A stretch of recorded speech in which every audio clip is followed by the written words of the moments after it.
All right. So, like I said, we're going to go over nervous, endocrine, and then the ears. So, all of your 60,000 series. So, let's just kind of start out at the beginning. Number one, we have under general anesthesia. The provider excises the lower one-third portion of the right lobe of the thyroid, as well as the lower one-third of the left lobe. So what CPT codes are we going to report? So let's look at this from a scratch standpoint. Okay. So what would our main term be if we're looking up the excision of a thyroid lobe? Would it be excision? hmm Yep, we can do excision for sure. I did thyroid. Okay. Yeah, you could do that too. Yep. There's a couple different ways that you can do it. So you can go excision thyroid, you can go thyroid excision, you can do thyroidectomy. There's a couple different ways that you can do it. So I am going under excision and then thyroid. Underneath there, I'm trying to look too underneath thyroid if it's got the same kind of breakdown too. Um, yep. So underneath excision thyroid, we are doing a lobectomy, right? Because we are taking out the lower one-third of the right lobe as well as the lower one-third of the left lobe. So if you do excision thyroid, you're going to be under lobectomy. And then if you do thyroid excision, I just had it and then my eyes lost it. Thyroid gland and then excision, then we need to figure out, are we doing partial, secondary, total, whatever, right? So underneath lobectomy or underneath the thyroid and then excision. Then what type of excision did we do?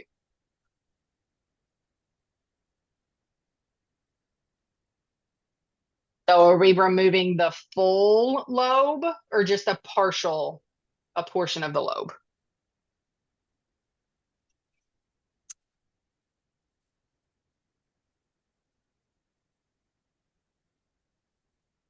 Partial. Yep. Sylvia, are you saying you don't have a lobectomy option just in as a main term?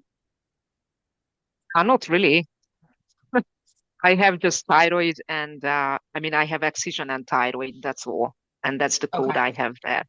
You don't have 6200. a underneath thyroid, you don't have a lobectomy option like as an indentation. Are you in the 2024 or 2023? Oh, I have a different book, guys. I have that CPT plus. I don't have maybe the right book. I know that. Ah, gotcha. Okay, so yes, when you do go to Mhm. actually take your exam, you won't be able to use that CPT I know. plus book. Yeah, Yeah. just wanted to make sure that you knew that that was something that you do need to make sure that you get But before you but take. they I could have don't, included. How could be that? How does that happen? with your course, some courses just don't know what books to get, to be totally honest. Mhm. What course did you go through? I go through the preppy course.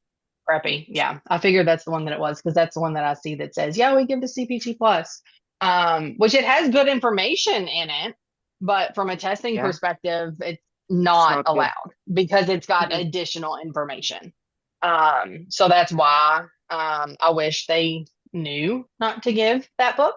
And they gave you the correct book, but unfortunately, I mean, since I don't really have a whole lot to say in what they do. So definitely submit that feedback to them and let them know, like, hey, we cannot take this book into the exam. So can you please just make sure from moving forward, like I know it's not going to affect me, but for the future students, they get the correct books. Like if enough people Yeah, submit that feedback, then hopefully they will take that into consideration.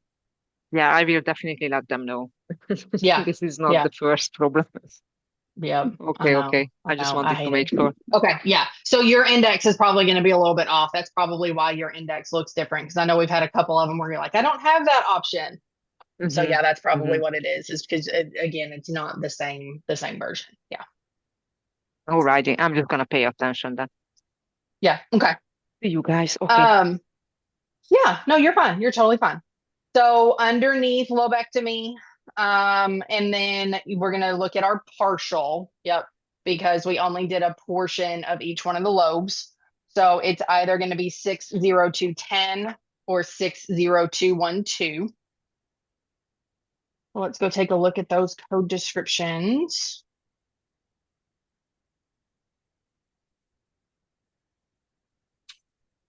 So the 60210, that is going to be our partial thyroid lobectomy unilateral. And then it's with or without an isthmusectomy. And then the 60210 is that same partial thyroid lobectomy unilateral with a contralateral subtotal lobectomy. So contralateral just means the opposite side. Okay. So if you don't know what that term contralateral means, you can always write in there opposite side so that your brain doesn't have to actually like remember that because in testing perspective, your brain might purge that term. So, contralateral subtotal lobectomy, including an isthmusectomy.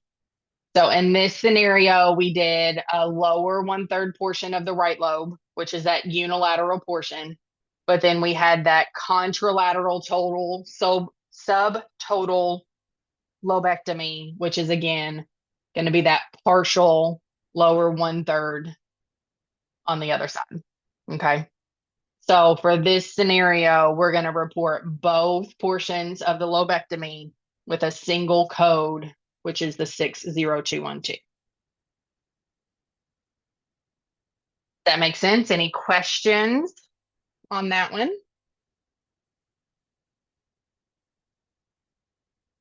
Okay. Move on to number 2. We have a patient is having a decompression of the nerve root involving 2 segments of the lumbar spine via a transpedicular approach. So, what would our main term be for this one? What's our procedure that we're performing? Decompression. Hmm. Decompression. Yep, our decompression. Absolutely.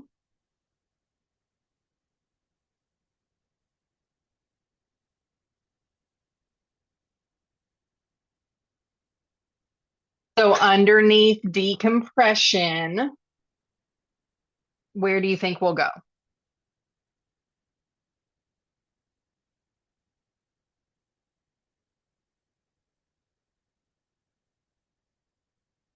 Yep, Kim says underneath nerve. And then the indentation underneath nerve, because we're doing a nerve root. Yep, perfect on nerve root. So we've got a couple codes that we have to look at here. Okay. Now, let's keep in mind we're coding within the 60,000 series, at least from a testing standpoint. Okay. So typically in the real world, you would go look at all of the codes that are listed, but we're going to skip the ones that start with the 2 2s. And we'll go ahead and go down to the 63020 through 48, and then the 63055 through 63103. So let's look at the 63020 range first.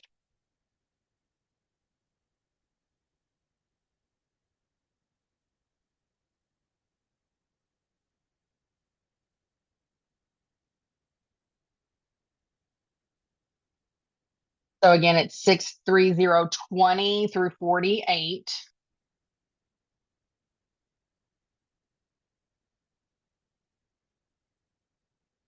So 63020 is going to be for a laminotomy with a hemilaminectomy with decompression of the nerve root or roots, including partial facetectomy, foraminotomy, and or excision of the herniated intervertebral disc.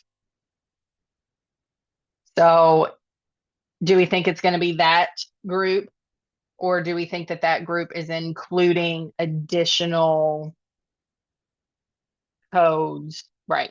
No. Yep. So, yep, exactly. We are not removing anything. Yep.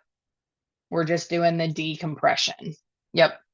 So then 63040, okay. So that group of codes, that one is going to be laminotomy, also a hemilaminectomy with decompression of the nerve root or roots, including a partial facetectomy, foraminotomy, and or excision of a herniated intervertebral disc. So everything that the first 63020 had, this one is just a re-exploration. So again, we're going to skip that one. And then we'll go to the 63045 because we have all the way through 48 that we have to look at. So 63045 is going to be laminectomy, facetectomy, and or a foraminotomy, unilateral or bilateral with decompression of the spinal cord, cauda equina or nerve root or roots. And it's for a single vertebral segment.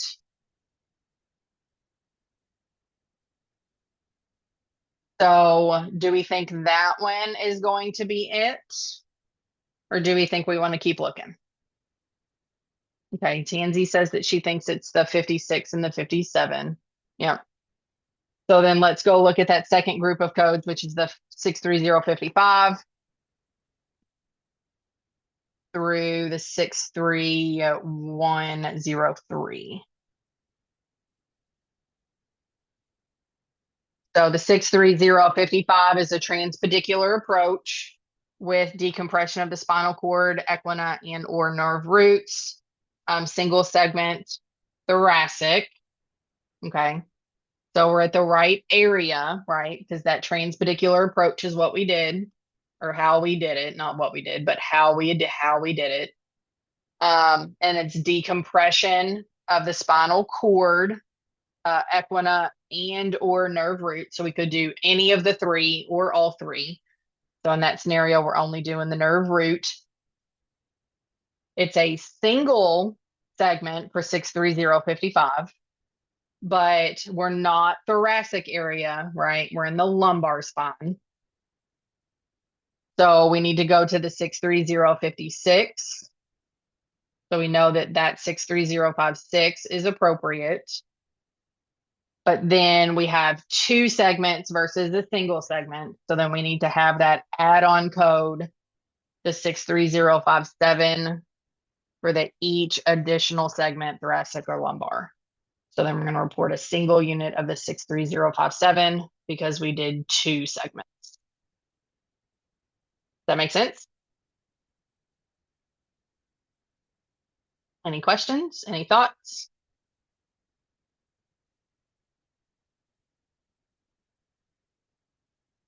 Okay. Tiffany, really quick, I Ma'am. have a question back on number one. Okay. Yeah. Just and the baby code says sub I lost my page. It was like sub total or something. Does that mean partial Yeah. Yeah. That's another term that you can use for partial. as Because well? subtotal means less than a partial. Oh, okay. Or sorry, less than a Gotcha. total. Okay. Yeah, sorry. I Okay. mixed my words up. So yeah, subtotal is sub means under or less than, right? And then total is obviously No, I the got whole it. thing. So subtotal is Perfect. just, Thank you yeah, so much. it's just an interchangeable. Yep, you're welcome. Absolutely. Good question. Okay. Anything else on either one or two? Okay. Let's take a look at number 3. So a patient with a status post lumbar puncture headache receives an epidural blood patch. The patient's venous blood is injected into the lumbar epidural space. And then this blood will form a clot, sealing the leak of the CSF from that lumbar puncture. So let's look at this one from a testing standpoint, okay? Do we want to rule this out with ICD-10 or do we want to rule this out with CPT? Which one do you guys want to look at first? ICD-10. Okay. I like to rule out easier with ICD-10 too. I feel like that one's a little bit more cut and dry, straightforward, and it's easier to rule those out for sure. I'm a lot more comfortable in ICD-10 too. So yes, correct, Sandy. CPT codes, you cannot add a modifier 51 if it is an add-on code. They are automatically modifier 51 exempt. Yep. So let's look at, you have two codes, right? You have two separate ICD-10 codes. So you have two with G97.1 and two with G44.1. So you can go to either one and rule it out easier, whichever one you get to first. I'll go to the G44 just because it comes in first as I'm flipping through. So G44.1 is going to give us a vascular headache, not elsewhere classified. Okay. That's not really telling me whether or not it's what I have, right? So when in doubt, always just go to the other code and see if you can rule it out. G97.1. And that's an other reaction to a spinal and lumbar puncture. So what do you guys think? Should we use G44.1, which is a vascular headache that's not elsewhere classified? Or should we use G97.1, which is the other reaction to the spinal and lumbar puncture? Yep, G97.1, because it even says underneath headache due to a lumbar puncture. Yep. So we've got G97.1, so we're going to rule out B and D. Dawn, I read yours as G97.1 instead of 79. That's just how my brain works today. So I knew what you meant. Okay. So now let's go to our CPTs and look at the 62282 and the 62273.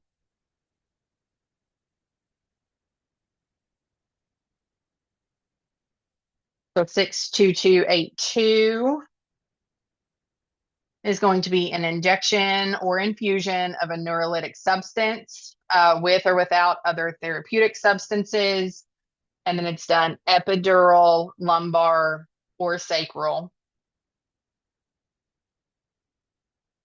So this one, we injected venous blood, which is not going to be a neurolytic substance, right?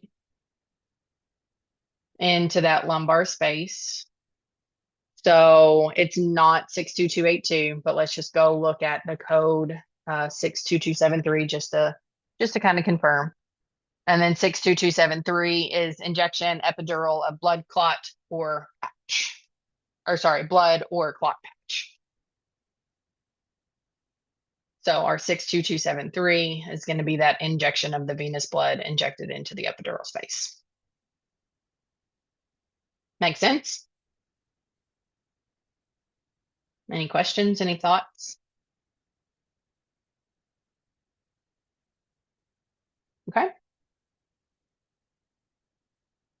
Number 4, Mrs. Marsden slipped on the ice last winter and fractured several lumbar vertebrae. Since then, she's required pain management therapy at her local hospital with an anesthesiologist.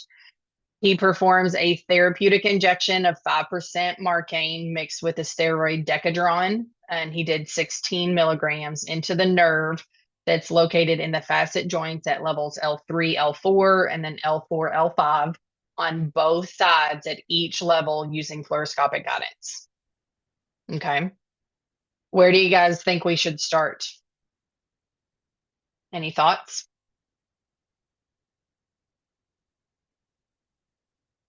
Okay. So Myra, if you're doing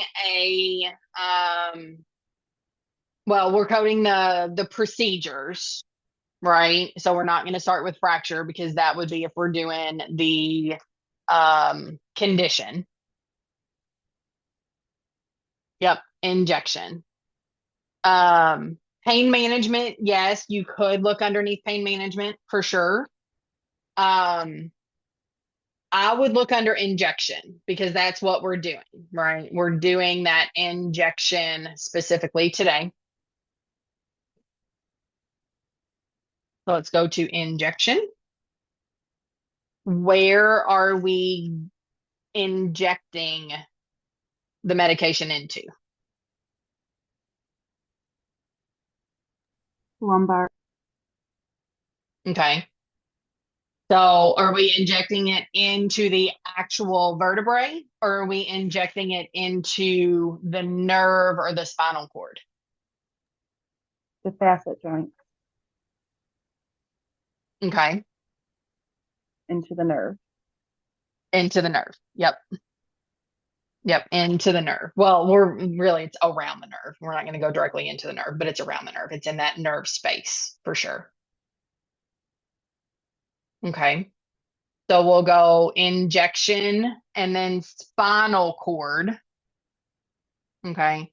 Because even if we do nerve, it's not going to narrow it down as much as I want it to. So let's actually go to spinal cord because that's where we're actually like putting the injection, right? Is into that spinal cord area.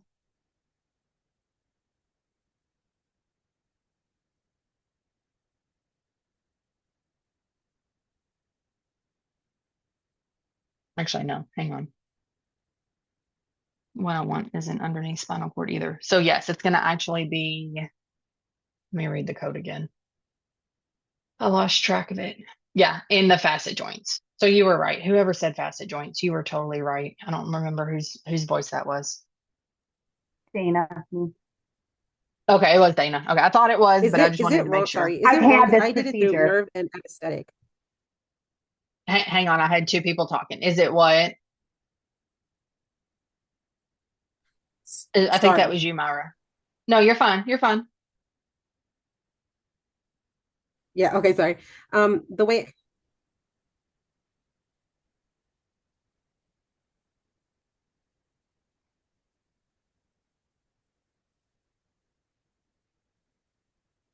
Your sound cut out if you're still talking. I can't hear you. yeah, I think something's going on with the audio. But I don't know if you Yeah, can hear me dang now, but Zoom. I have done nerve Yeah, and anesthetic. nerve and anesthetic, and then that took you to where you need to go to. Yes, I ended up finding in that little section 64400 to 64530. Okay. Okay. So if we're doing nerve and then anesthetic, let's go look at the code descriptions real quick. So let's kind of go where Myra's going. I just lost my code. 64400 64530.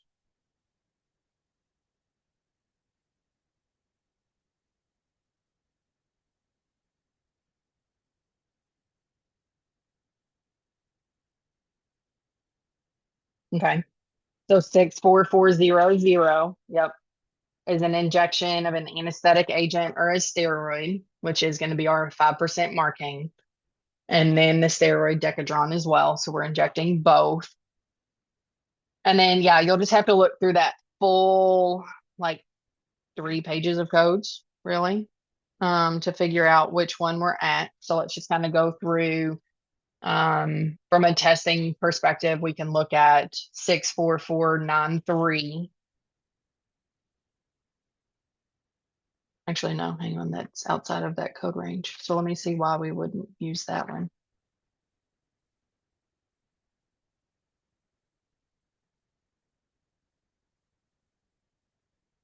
Yeah, because there's not an option underneath the 64400 for a facet joint injection. So that's why we wouldn't want to go to that. Does that make sense?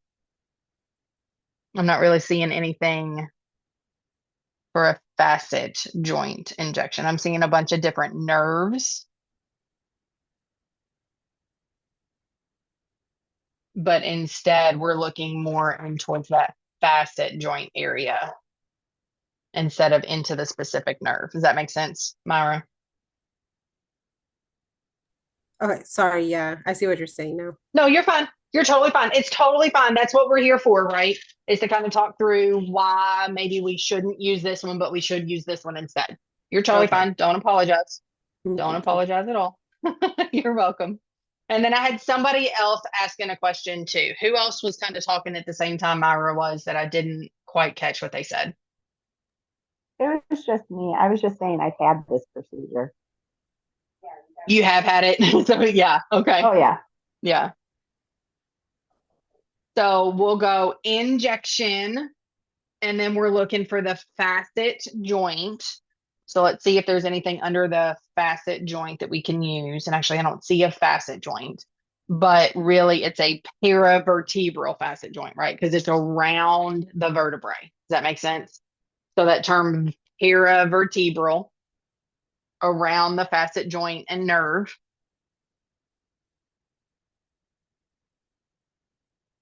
And then because we have two options. We have imaging guidance and ultrasound guidance. So the type of guidance that we used was fluoroscopic. So which type of guidance is that going to be considered?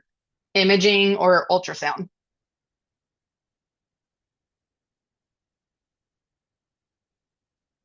Imaging. Yep. Yep. Does everybody know what fluoroscopic guidance is?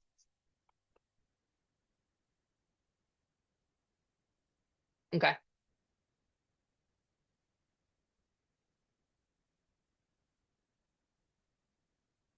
Okay. So let's go look at 64490 through 64495.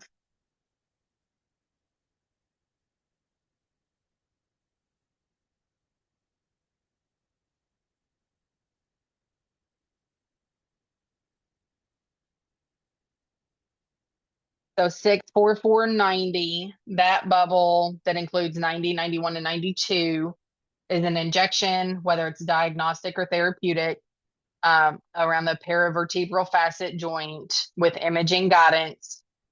So it can be either fluoroscopy or CT, and then cervical or thoracic. So we are at levels L3 and L4, and then L4 and L5. So that's our lumbar answer, right? So lumbar is going to be for 64493 and that group. So it's the injection, diagnostic or therapeutic agent, paravertebral facet joint, and then with imaging guidance, whether it's fluoroscopy or CT, and then lumbar or sacral.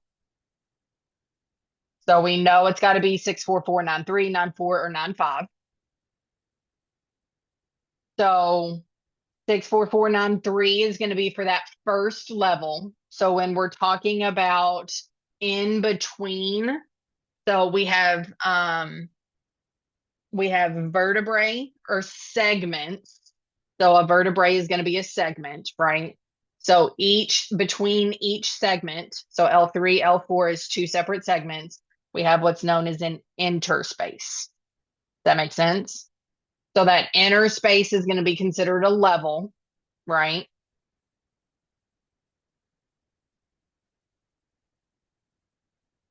So we need 64493 for sure. We just have to figure out if we're going to use multiple units or if we're going to use a modifier. I'm actually going to, yeah, let's do that one and then we'll change this color. So we have a really nice chart on the left-hand column, right? So if we were doing two levels that are injected bilaterally, so we have two levels here, we should report on the lumbar area. So it's going to be the second, or technically the third column. So it's going to be that last column, and it tells us to report a 64493 with a modifier 50 and a single unit. So we know it should be the modifier 50 for that L3, L4. And then we also need a 64492, I'm sorry, 64494 with 2 units. So we should not, yeah, Tansy, you were right the first time. Yep, absolutely. So If you and you have some parenthetical notes that are underneath that chart that tell you when you should use modifier 50, when you should report 2 units, but they give you the chart. And if they give you that chart, make sure you use it because that is black and white. It tells you exactly 50 modifier with this with 1 unit, 2 units with this one, no 50, right? Versus having to read through those parenthetical statements that can get a little confusing. Because I'm not gonna lie, every time I read that paragraph, I have to read it 2 or 3 times to make sure that my brain is like, okay, this one is a 50, this one is a ×2, this one is not a 50, this one is a 50, type thing. Okay. Why they do it that way, I have no ding dang idea. I wish I could put their logic into my brain and make it make sense. But again, if they specifically tell us to do it this way, then this is exactly how we should do it. Okay. Any questions?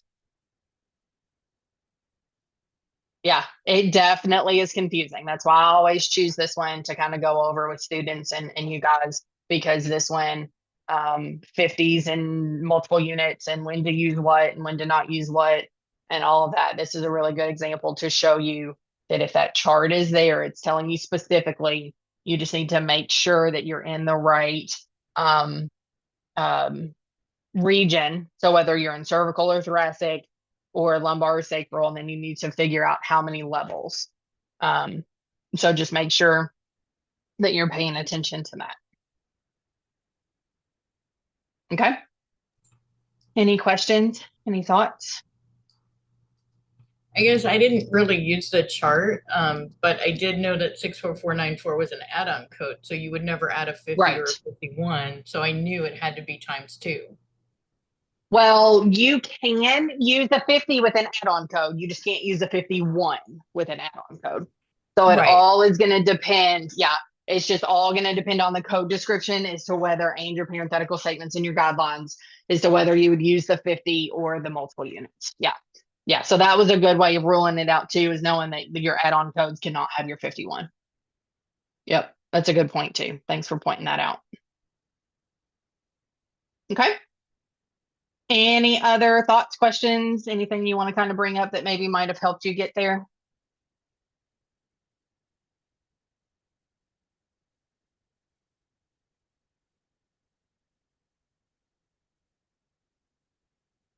Okay. Yeah, Myra, we'll talk afterwards for sure. So question number 5. Oh, sorry. I scrolled when I wasn't supposed to scroll. Question number 5. We have a preoperative diagnosis of carpal tunnel syndrome in the right wrist. When I have questions like this, okay, when I have questions like this, and this is exactly why, because Sylvia said this looks scary. What I do before I even start reading this, I go down here because I have 2 codes, right? I have 64721 and 29848. Okay. So I'm either going to be in the nervous system or I'm going to be in the musculoskeletal system. Okay. If you are on a testing perspective and they are testing you on the 60,000 series, chances are you're going to be in that 60,000 code versus the 2,900 because we know this is the 29,000 because this is going to be our musculoskeletal system, right? So we are doing we're doing after prepping and draping, we don't even have to worry about any of this, right? This is all completely unpertinent to us. We exsanguinated the right hand and the wrist. Curvy linear incision was made to the palmar aspect of the right wrist. So right, Sylvia was correct. And we can automatically rule out B and C because we are not performing anything on the left. Okay. Dissection was carried out through the skin and subcutaneous tissue. Bleeding was controlled. The median nerve and its branches were identified, retracted and protected at all times. The ligament was incised from proximal to distal. A thorough decompression was carried out, and the neurolysis was carried out as well. The nerve was found to be flattened and ischemic underneath the transverse carpal ligament, and the fascia was closed and the tourniquet was released. Dressing was applied and the patient was transferred to the recovery room. So from a code grouping standpoint, did we do anything physically on the musculoskeletal system? It's all on the nerves, right? So it more than likely is going to be our 64721. So let's go to that code. Just make sure that it matches our code description.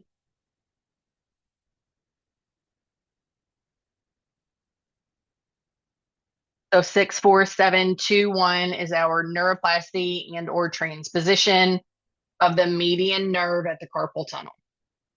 So see, we had our median nerve here, so that identifies our nerve, and it was at the carpal tunnel. And then we knew that it was the RT because it was on the right wrist, not the left. So see how, Sylvia, this does not have to be as scary as we made it out to be, right? We were able to quickly rule out 2, right? And then we knew that this was more than likely it. So without spending a whole lot of time on it, we just kind of skimmed through this and then we solved that. And even me doing all of the talking that I did, it was still less than 2 minutes, right? So your process of elimination is going to be huge from a testing perspective. Okay. Now we don't want to just only learn testing perspective because we know we're not going to have those multiple choices in the real world. But we just want to make sure that we know how to do testing perspective. And then that's also why I'm teaching you guys a little bit of coding from scratch. And again, if you want to really, really code from scratch and you want to practice it, don't forget down here, you do have from scratch. So as you go through and you've done these and you got a little confident with your process of elimination, you can go through and do them again and just do them from scratch. And then that way you can really test that knowledge of the actual guidelines, your use in the index, and things along those lines.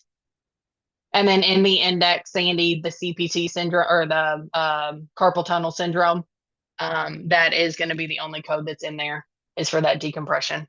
Yep, of your carpal tunnel, of the nerves at the carpal tunnel. Yep. So Maurer, you could do neuroplasty as well. Okay. Any questions on that? Oh, one thing I did want to talk about, sorry, and I just totally like skipped this in my brain. When we were talking about number 4, in the real world, you would also code this decadron with a J code. Okay. But from a testing perspective, they didn't give it to you. I'm not even going to touch it. Okay. But just kind of know that in the real world, anytime you have steroids or injections, with the exception of an anesthetic agent, right? Because we know that those anesthetic agents are included in the procedures. But the steroids or any type of neurolytic agent or something along those lines, you would be able to code whatever the code is separately with that J code so that they can get reimbursed for that actual medication. Okay. I don't know why my brain just went up to that one for now, but yeah. Any questions on either that part that I just mentioned with the J code or your number 5 with your carpal tunnel? Okay. Number 6. So now we're going to move on to the eyes and the ears on these last couple questions. So Michael has a bilateral lazy eye and undergoes strabismus surgery of the superior oblique muscle for both of our eyes. So what CPT code what CPT code are we going to report? So let's look at this from a scratch standpoint. So what main term do you think we will use in the alphabetic index? I. Okay. Strabismus. I would do the strabismus. Let's look and see if it's under I. It might be there. I don't know. Let's see. Let's look at I.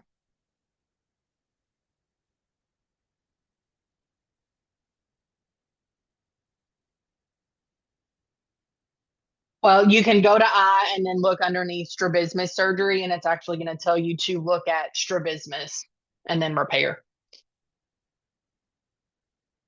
So we will go to strabismus.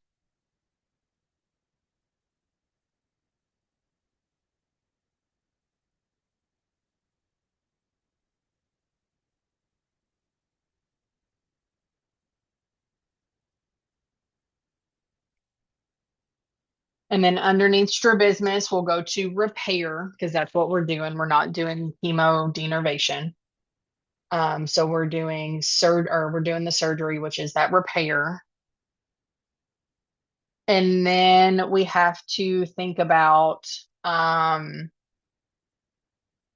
we're doing the superior oblique muscle.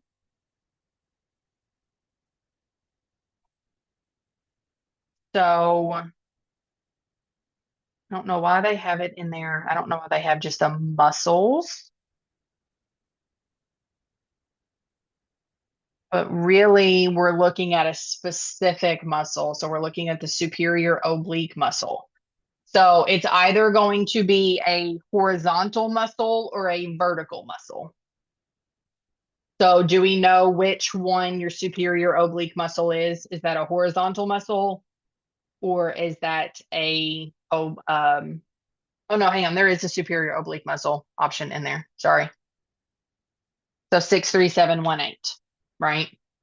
So that's going to tell us once we get to 63718, that's going to tell us whether it is horizontal or I'm sorry, is it 637 or 673? 673. My eyes are playing tricks on me tonight.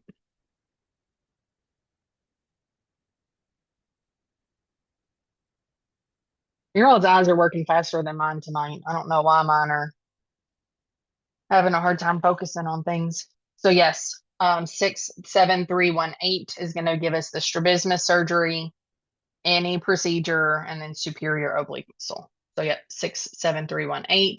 And then because we did it bilaterally for both eyes, it's going to be your modifier 50. Can I ask a quick question? Of course. With regards to like reading the codes and determining if the 50 modifier needs to be added, is it pretty much straightforward in terms of it'll say bilateral already included or something in the notes so you know that you cannot use that 50 automatically? Like, is there a way to quickly determine that Usually, this and I don't want to, knowing that, okay, you can add it, you know? yeah. Usually, and I say usually because it's not 100% of the time. Usually, if it states unilateral, well, if it states unilateral, we know we can use the 50, right? If it does not state, depending on what area you're in, then that's going to kind of depend. Okay. Um, if we're talking about eye surgeries, those are two separate components, right? So in this scenario, yes, it is going to be one of those that because it's on each individual eye and it's to well, it's not really the eye, it's the muscle of the eye, right? And we know that you're not more than likely going to do both of those at the same time all the time. Okay. Because usually, it's going to, if you have conditions that typically if they present on one side, then they're going to present on the other and you do the procedure at the same time, those are going to be the ones that you more than likely won't put a 50 on because it's going to be assumed that we're doing both at the same time if that condition typically presents on both sides. In this case, no, because you don't always have a lazy eye on both, right? So because we have in this scenario two separate conditions, then we know that even though it doesn't say unilateral or bilateral, we can append that 50. Does that kind of help answer your question without giving like specifics? It does. It's Okay. just like one of the things I find annoying is like, so when I've done billing for Harold, step away from the stove, please. Sorry.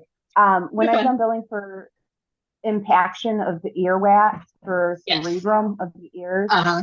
and I think the 69, is it It 69310 or is, something, or I think that's what it is. Yeah, it's a 69309. 693. Mm-hmm. Um, I know that you can append a 50 modifier to them, but then depending upon like, it just gets annoying because payers will start dictating saying, nope, we don't want that 50 on there because we're going to assume that you're going to do both anyways. But then a lot of times my doctors don't do both. They usually do one over the other.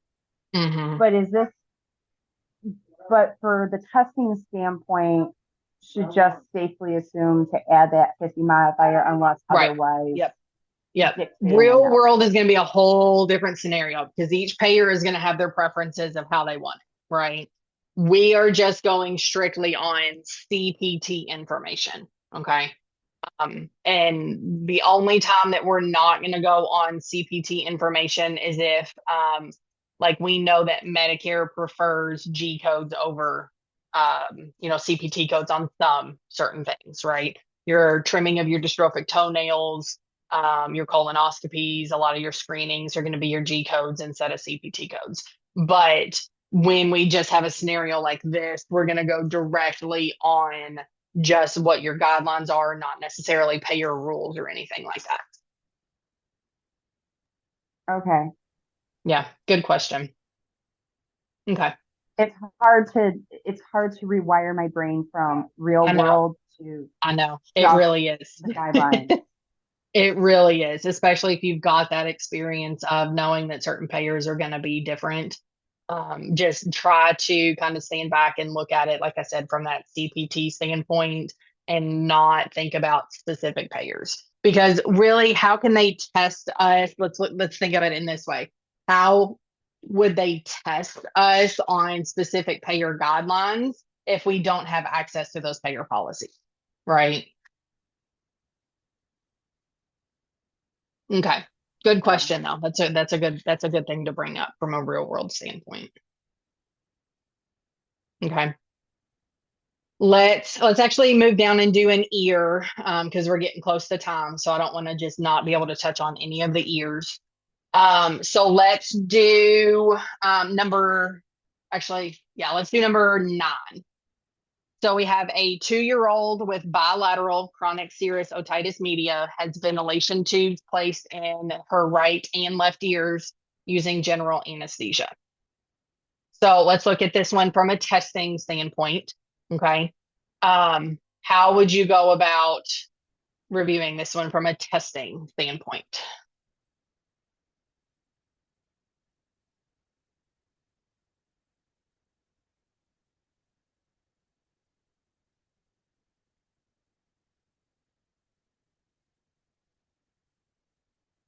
Okay. So Myra wants to go with her CPT codes to rule it out. I would have personally gone with looking at my CPT or my ICD-10 codes. I'm throwing out all the different ones tonight, right? I'm going to look at the ICD-10 codes because I can very easily rule out 2, right? So if I look at H65.23 or H65.03, I'm either going to know it's going to be A or B or C or D. So let's do H65.03.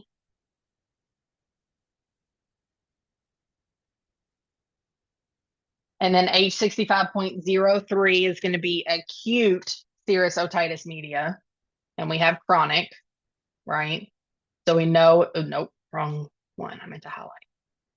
We are not going to use A or B because we don't have acute, we have chronic. Okay. So then, Sylvia, I would be very cautious on automatically ruling out based on the 50 modifier because it's all going to depend on your code description, right? As to whether we're going to use a 50 or not. So that's why I like to rule out more with that. And then that way I'm not saying yes or no completely. And then I'm choosing the wrong one because of the 50s. Okay. So let's look at the 69433 and the 69436.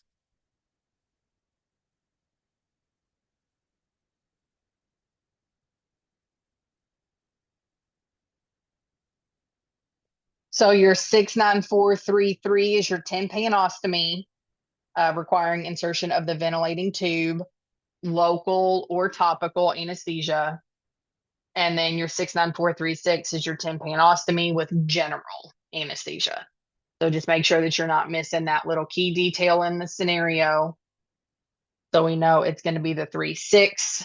And then in this scenario, it does actually give us in the parenthetical statement that if it's a bilateral procedure to use the modifier 50.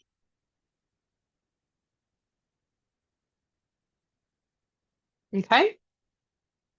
Any questions, any thoughts, anything that you guys want to chat about for the last couple of minutes? I don't want to start another big one and not be able to get through it all the way, but any questions or thoughts or anything that you want to chat about either on 60,000 or just in general testing strategies or anything like that?